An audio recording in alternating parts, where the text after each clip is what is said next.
আজ স্কুলে যেতে পারলাম না, মাস্টার মশাই খুব বকবেন। এত চিন্তা করছিস কেন? বাইরে কি জোর বৃষ্টি দেখেছিস? এই বৃষ্টিতে স্কুলে যাওয়া যায়? সেটাই তো, এই বৃষ্টির কারণে সব মজা ভেসে গেল। স্কুলে যেতে কত মজা লাগে। পাগল হচ্ছিস নাকি তুই? স্কুলে আবার কিসের মজা? আমার তো পড়াশোনা করতে একটুও ভালো লাগে না। তুমি স্কুলের আসল মজাটাই বোঝো না দিদি। আমার পড়াশোনা খুব ভালো লাগে, আর স্কুলে যেতেও।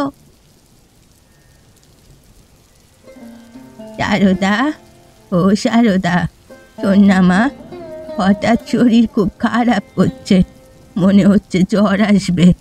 আমি কেটে কুটে সব তৈরি করে দিয়েছি, গিয়ে একটু ইলিশ মাছগুলো রান্না করে ফেল। কিন্তু আমি তো কখনো ইলিশ মাছ রান্না করিনি। এ তেমন কোনো ব্যাপার নয়, কোনো সাহায্য লাগলে আমায় বলবি। যা, একটু তাড়াতাড়ি রান্না চড়িয়ে দে। এত মজার ইলিশ রান্না আমি কখনো খাইনি। দিদি, তোমার রান্নার জবাব নেই। সত্যি, এই অল্প বয়সে তোর হাতের রান্নার এত স্বাদ। যখন বড় হবি তুই খুব বড় মাপের রাঁধুনি হবি, এ আমার বিশ্বাস।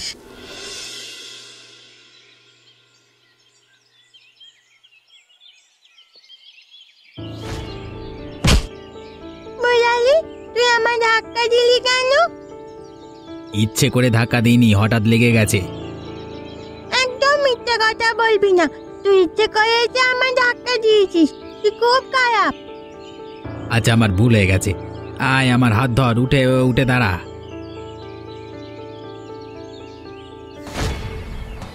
তুই খুব খারাপ মুরালি। আমি তোর কি ক্ষতি করেছি? তুই অযথা আমার ডোবায় ইচ্ছে করে ফেলে দিলি। বেশ করেছি, এখন কি করবি? তোর মাকে ডাকবি? যা, গিয়ে ডাক, তাতে আমার কিচ্ছু যায় আসে না।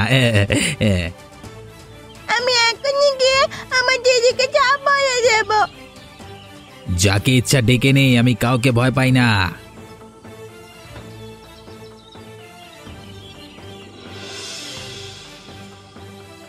তুই আমার বোনকে কেন মেরেছিস মুরালি? ইচ্ছে হয়েছে তাই মেরেছি। বেশ করেছি। কি করবি তুই? মারবি? বল, মারবি? দরকার পড়লে তাই করব। তোর এত সাহস?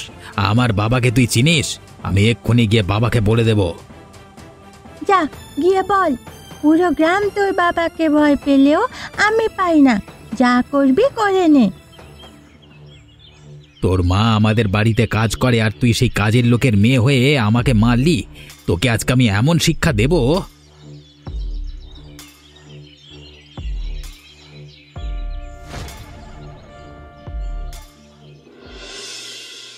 কি শুরু করলি বলতো? আমার হাত কেটেছে, তুই কেঁদে ভাসাচ্ছিস। আমার কারণেই সব কিছু হলো দিদি। যদি জানতাম মুরালি তোমায় আঘাত করবে, আমি এসে ওর ব্যাপারে তোমায় বলতাম না। বেশ করেছিস বলেছিস। আরেকবার ওকে সামনে পেলে মেরে চামড়া তুলে নেব। তোমার হাত থেকে রক্ত পড়া কমছেই না। দাঁড়াও, আমি মাকে ডেকে নিয়ে আসি।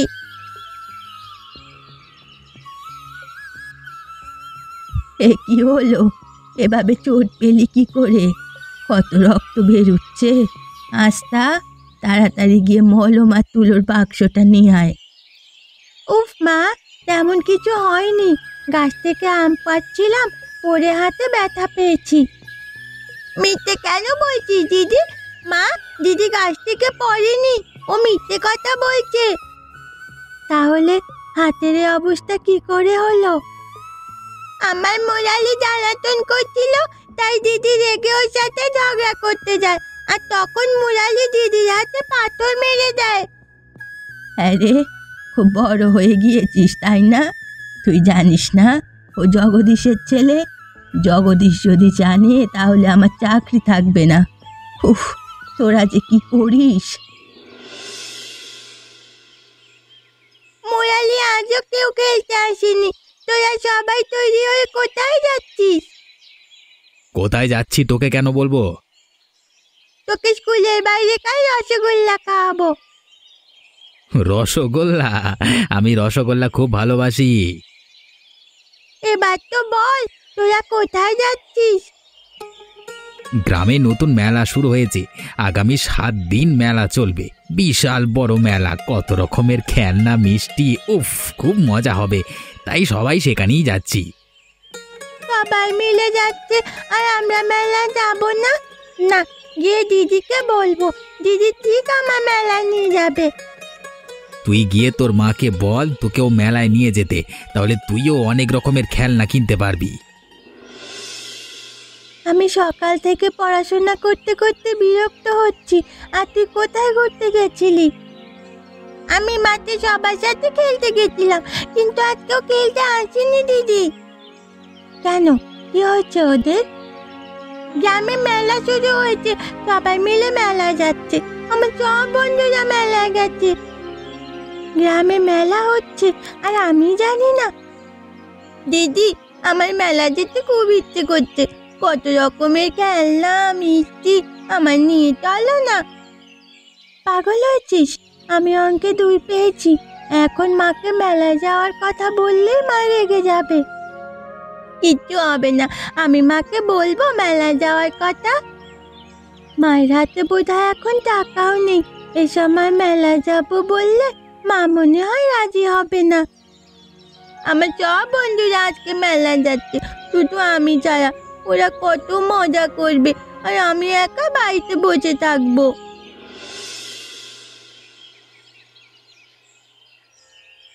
সারদা, আস্থা, তোরা কি করছিস? আমি তো পড়াশোনা করছি মা।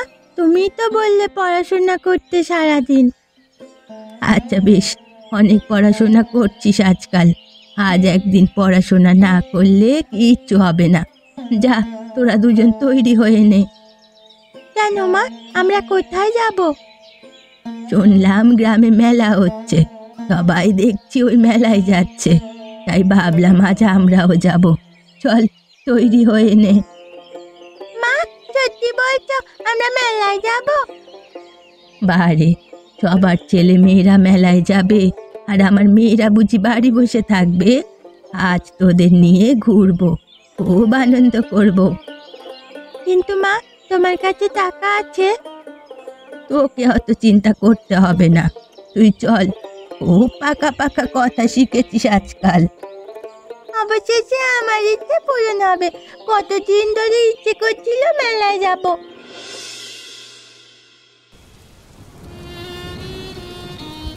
দিদি, দিদি, আমি এখানে, তোমরা কোথায়? আমি তোমাদের দেখতে পাচ্ছি না। দিদি, মা, তোমরা কোথায়? আস্থা, আমার আস্থা কোথায়? সারদা, আস্তাকে কোথায় ফেলে এলি? ও আমাদের সাথেই ছিল মা। কখনো হঠাৎ করে আড়াল হয়ে গেল আমি বুঝতেই পারিনি। লোকের ভিড়ে মাথা কাজ করছিল না। আমার মেয়ে হারিয়ে গেছে। আমি তোকে কতবার করে বলেছিলাম ওর হাত ধরে রাখিস, ওকে ছাড়িস না। তুই এতটা বেখেয়াল কি করে হতে পারলি? মা, আমি ইচ্ছে করে করিনি মা। কখন হাত ছুটে গেছে আমি বুঝতে পারিনি।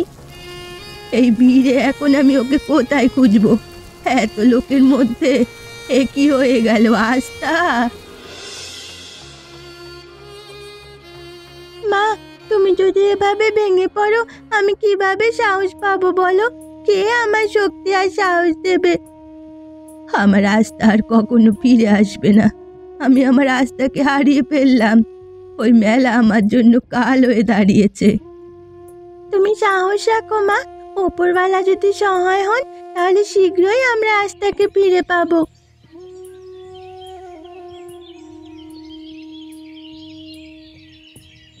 মা, মা, তুমি কোথায়? আমার বাড়ি নিয়ে চলো মা। তুমি কে মা? তোমার নাম কি? এখানে মাঝ রাস্তায় কে ফেলে গেছে তোমাকে? কথা বলো। তোমরা কারা? আমার যেতে দাও, আমি বাড়ি যাব। আমি মায়ের কাছে যাব, আমার ছেড়ে দাও। তোমার কোনো ভয় নেই মা, আমরা তোমার কোনো ক্ষতি করব না। তুমি রাস্তায় পড়েছিলে, তাই আমরা তোমায় হাসপাতালে নিয়ে এসেছি। আমার মায়ের কাছে নিয়ে চলো, আমি মায়ের কাছে যাব। অবশ্যই নিয়ে যাব।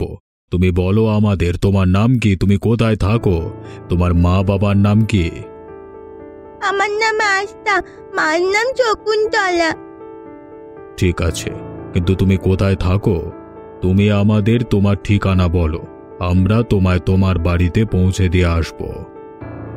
আমি তোমার দাদার মতো, তুমি ভয় পেও না। আমাকে বলো তোমার বাড়ি কোথায়, আমি নিজে গিয়ে তোমাকে দিয়ে আসব। আমার বাড়ির নাম আমি জানি না, আমার কিছু মনে পড়ছে না।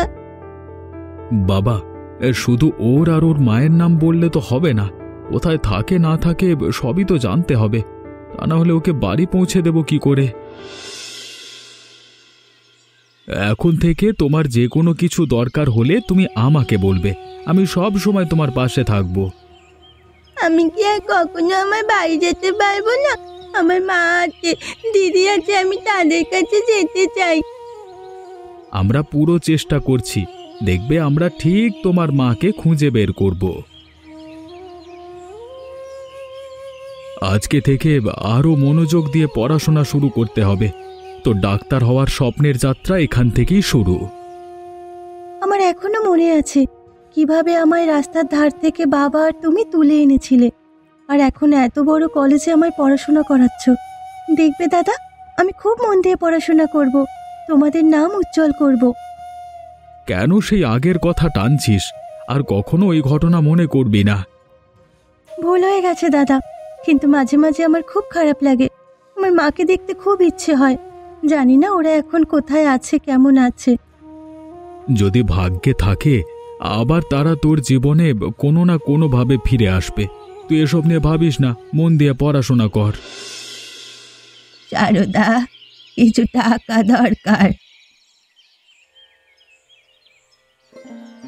কালই তো দিলাম 200 টাকা, কি করলে সব? ডাক্তারের কাছে গেছিলাম, সেখানে খরচ হয়ে গেছে, আজ ওষুধ আনতে হবে। আচ্ছা ঠিক আছে, 100 টাকা দিয়ে যাচ্ছি, ওষুধ নিয়ে নিও। না না, 100 টাকায় কিচ্ছু হবে না, 500 টাকা চাই, অনেক ওষুধ কিনতে হবে। মা, আমার কাছে এখন এত টাকা নেই, আমি তোমায় কিভাবে দেব 500 টাকা? সারাদিনে এত কাজ করিস, অথচ অল্প কটা টাকা তোর কাছে নেই, 500 টাকা দিতে পারছিস না?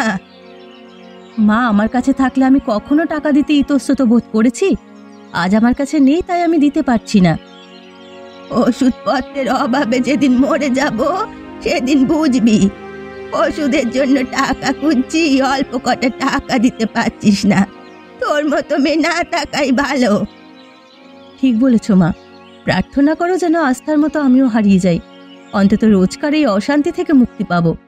পড়াশোনা ছেড়ে দিলাম, দিনমজুরের মতো খেটে এই সংসারের হাল ধরলাম, কিন্তু তাও তুমি খুশি নও। এর চেয়ে আমি কোথাও হারিয়ে গেলেই ভালো হতো।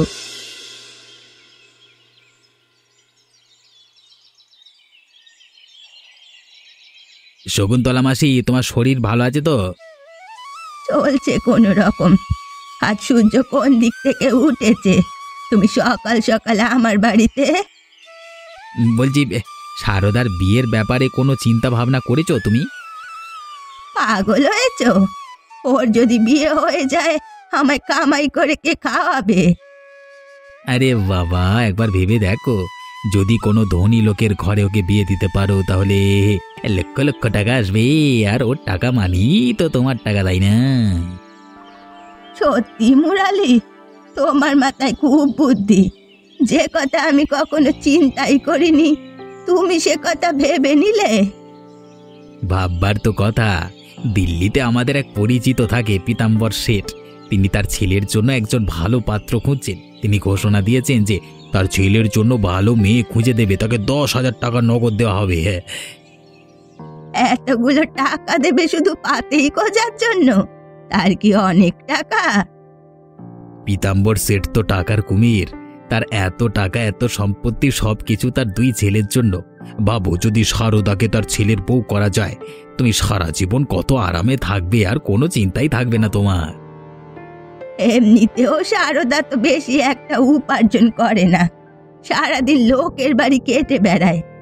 ওর যদি বিয়ে পীতাম্বর শেঠের ছেলের সাথে করানো যায় তাহলে আমার চিন্তা ঘুচে যাবে। আপনি কোনো চিন্তা করবেন না পীতাম্বর বাবু, আমি আজই গ্রামে গিয়ে সারদার মায়ের সঙ্গে কথা বলছি। তিনি জেনে খুব খুশি হবেন যে আপনারা সারদাকে পছন্দ করেছেন। আচ্ছা মুরালি, তুমি তাহলে যাও, গিয়ে মেয়ের মায়ের সাথে বাকি কথা সেরে নাও। তুমি এতটা স্বার্থপর হবে আমি কখনো ভাবিনি মা। আমার বিয়ে ঠিক করার আগে একটিবার আমায় জিজ্ঞেস করার প্রয়োজন মনে করলে না? আর কত বছর এভাবে থাকবি?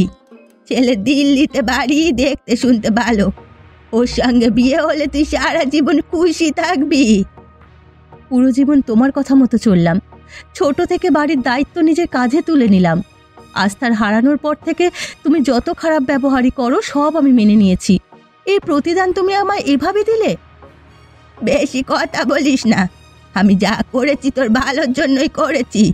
তুই একবার ও বাড়ির বউ হলে সোনা দানা ধনরত্ন কোনো কিছুর অভাব থাকবে না, আর আমিও সারা জীবন বসে বসে খেতে পারবো। তুমি নিজের স্বার্থের জন্য আমার ওই বড়লোক বাড়ির বউ বানাতে যাচ্ছ। তুমি এতটা স্বার্থপর কখন থেকে হতে পারলে মা? আমি অত কথা জানি না, আমি বলে দিয়েছি তুই ও বাড়ির বউ হবি, আমার কথা নড়চড় হবে না। আর তুই যদি রাজি না হোস আমি গলায় দড়ি দিয়ে মরবো, এই বলে রাখলাম।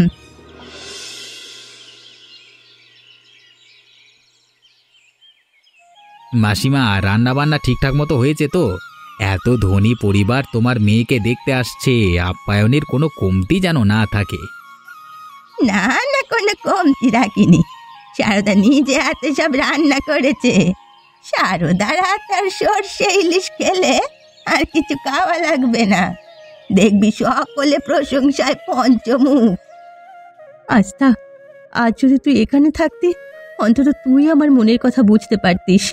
তো যাবার পর থেকে মা বদলে গেছে, খুব স্বার্থপর হয়ে গেছে। তুই হারানোর পর থেকে আমি খুব একা হয়ে পড়েছি। তুই কোথায় আছিস আস্থা?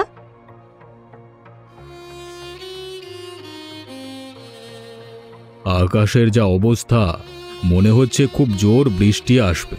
চলুন আমরা বাড়ির ভেতর গিয়ে কথা বলি। আসুন আসুন, অবশ্যই বাড়ির ভেতরে আসুন।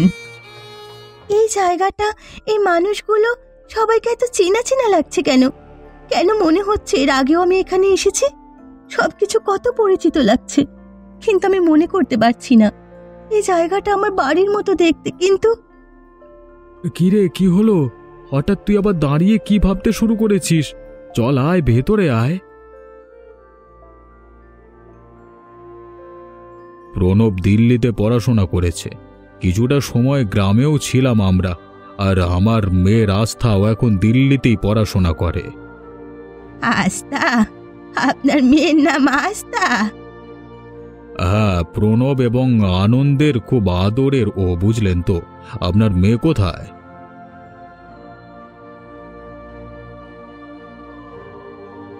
এত আয়োজন করবার কি দরকার ছিল বলুন তো? কত কষ্ট হলো আপনাদের।